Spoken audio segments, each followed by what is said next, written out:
Everybody, in this session we are going to see something about competitive advantage. What is this competitive advantage? In one of our previous sessions we have seen something about competition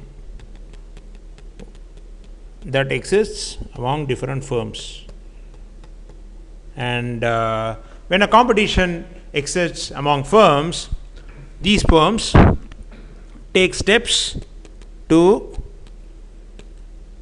gain advantage over other competing firms. For that, they do many strategies like price cuts or giving a value-based benefit or giving an extra value into the product, etc. To make it more clear, Michael Porter, the famous management analyst, he gave out a framework or theory to define about competitive advantage and the factors. Competitive advantage. The theory which Michael Porter suggested was named as Porter's 5 forces model or theory, whatever. Porter's 5 forces model or theory.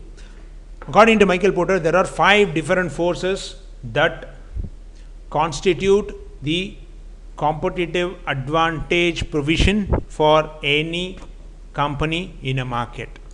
The 5 forces that define competitive advantage are rivalry between existing firms,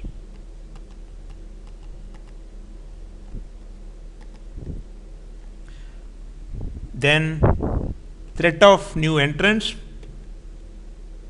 to the market, and then threat of substitute products,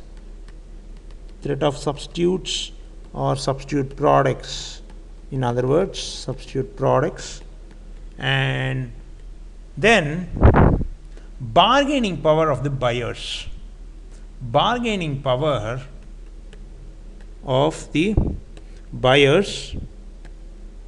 and finally bargaining power of the suppliers.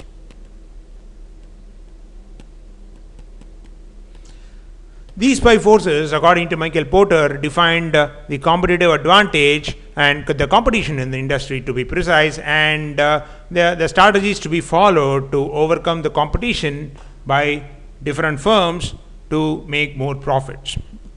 Now, let us see these factors one by one. Before that, we'll just have it as a block diagram.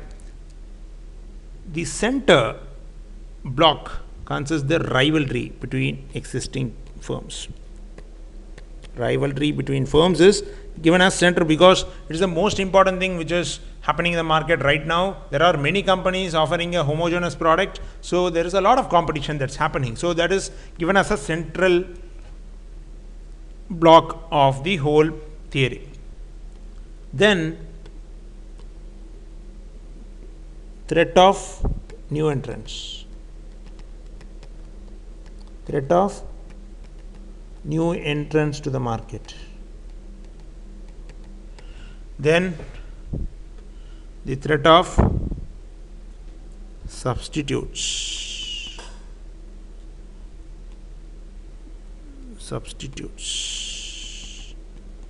Maybe I'll just rewrite it. There is a problem in this. Anyway, threat of substitutes.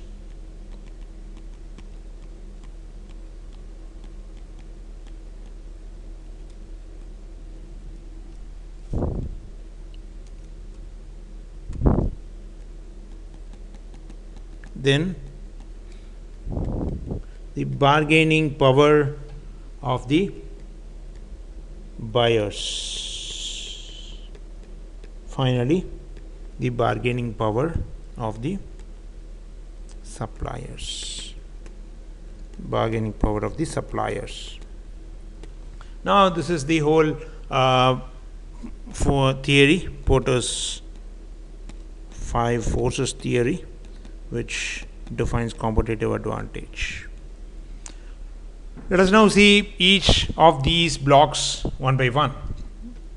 The first and foremost is rivalry between existing firms.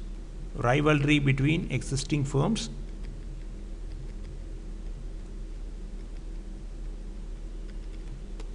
Consider a product A.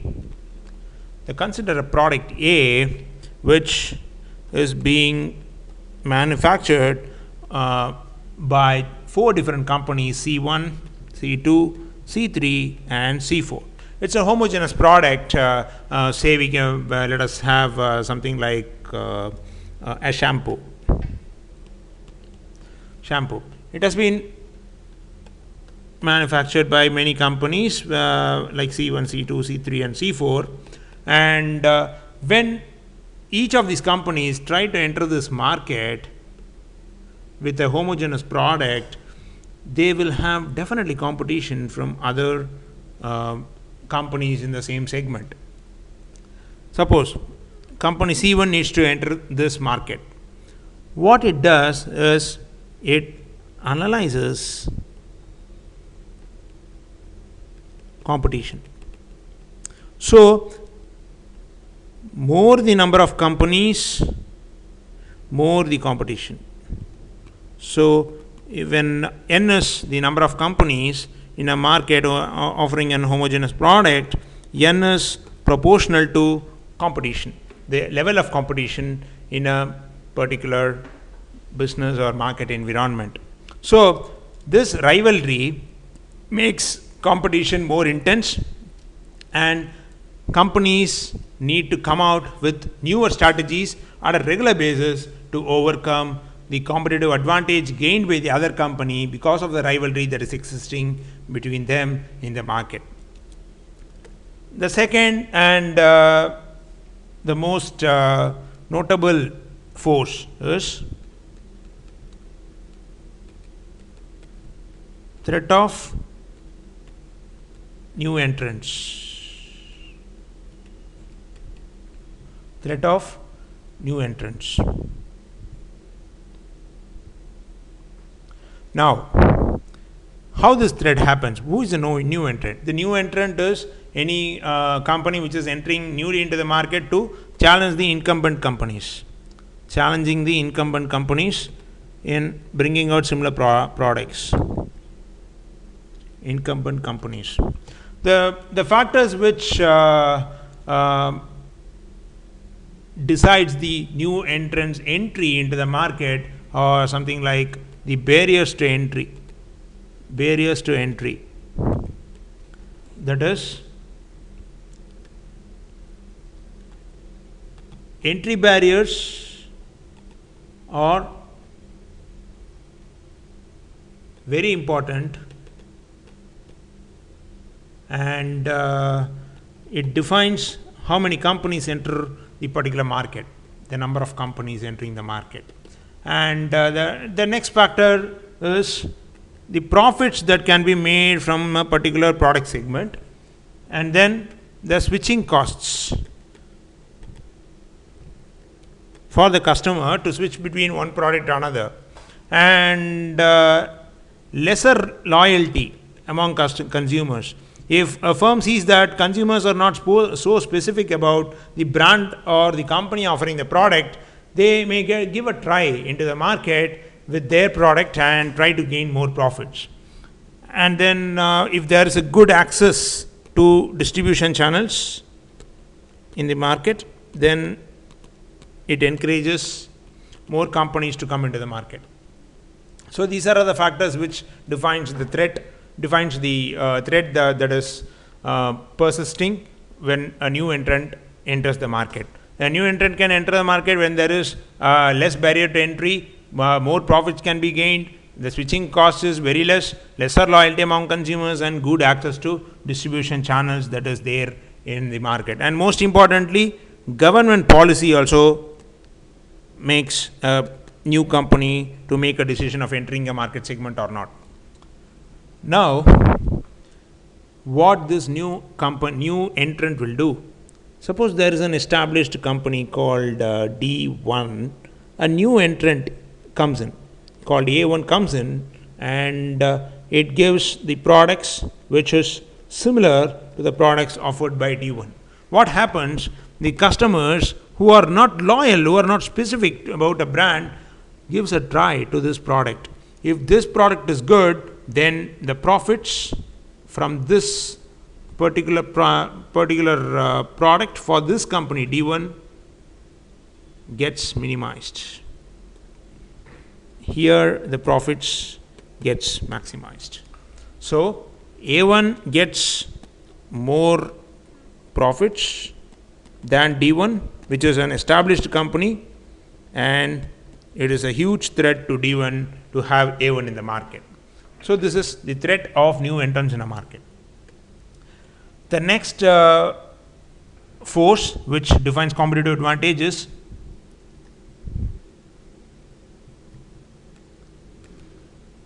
bargaining power of buyers. As we already saw, it is the discretion of a buyer to have any product from any company. Any product from any company. So the buyer is a very important decision maker in a company or in a market where there are a lot of options for him. So if the buyer has more bargaining power, then it is a huge threat to companies. Consider a buyer B who wants tea. Now he has three different options: company C1, company C2, and company C3. Suppose he gets to know that C1 offers tea at rupees 100 and C2 at rupees 90 and C3 at rupees 105. He obviously goes to C2 to buy the product because of lower cost. In this case, C1 and C3 will try to match this price or give more value and communicate to the consumer or the customer or the buyer, whatever. Communicate to the buyer, T. Now, the buyer can demand C1 to sell tea at rupees 90, which can be accepted or denied. But the buyer finally makes a decision to go to C2 if C1 or C3 is not going to reduce its prices. So the bargaining power of buyers is really high in a market when there are a lot of options for the buyer. The factors which defines the bargaining power of buyers are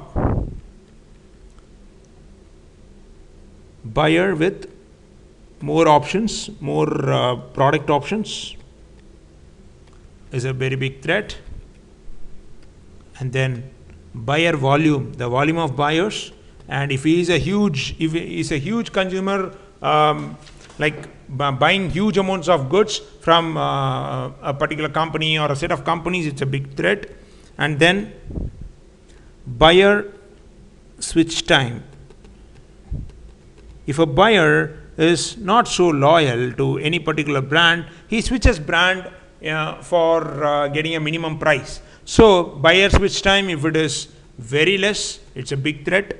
So buyer switch time T is inversely proportional to the profits.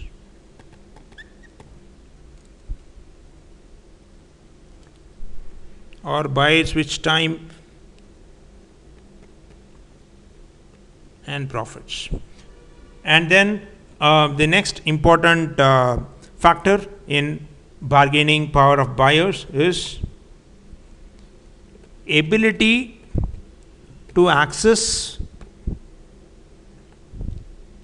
products. In this case, if a product is available online at a cheaper price, then the buyer will go there. So that becomes a big headache for companies who sell it offline. And the final thing which the buyer sees is something called price per value.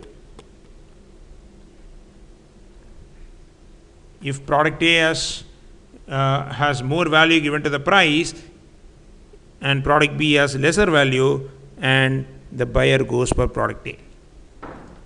The next important thing in this is threat of substitutes. Threat of substitutes. What is a substitute? Product which can be a substitute for another product. For another product. For example, in a market, if coffee becomes expensive,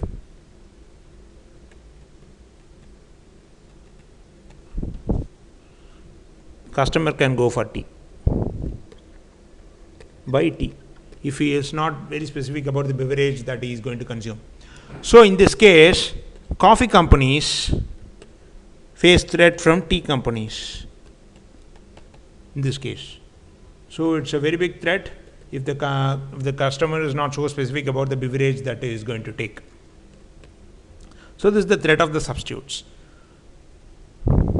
If Coke is available for a higher price than tender coconuts, then customer can go for tender coconut. Customer can go for tender coconut here. So this is the threat of the substitutes, which is playing a very huge role in defining the competitive advantage of any firm. The final factor which involves a marketer to come into a competition with other competitors is bargaining power of suppliers. Bargaining power of suppliers. In one of the previous videos, we saw that third-party people also are involved in successful marketing by any firm. So, bargaining power of suppliers comes under this. Why suppliers are very important? Because suppose a company C1 is there, it manufactures a product P1 with a raw material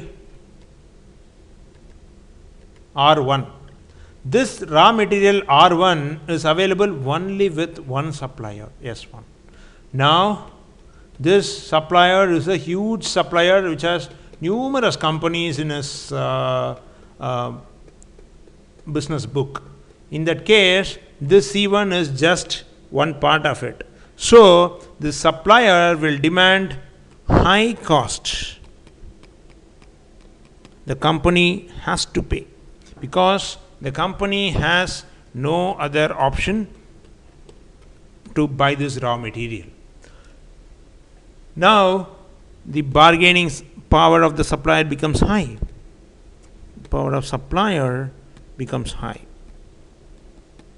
Supplier becomes high.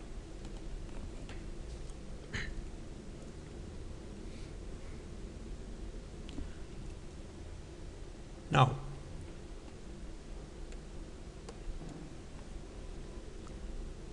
when the supplier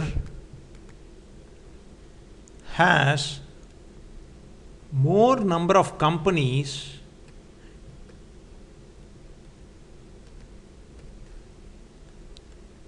as I previously said, he demands high cost, demands higher cost, and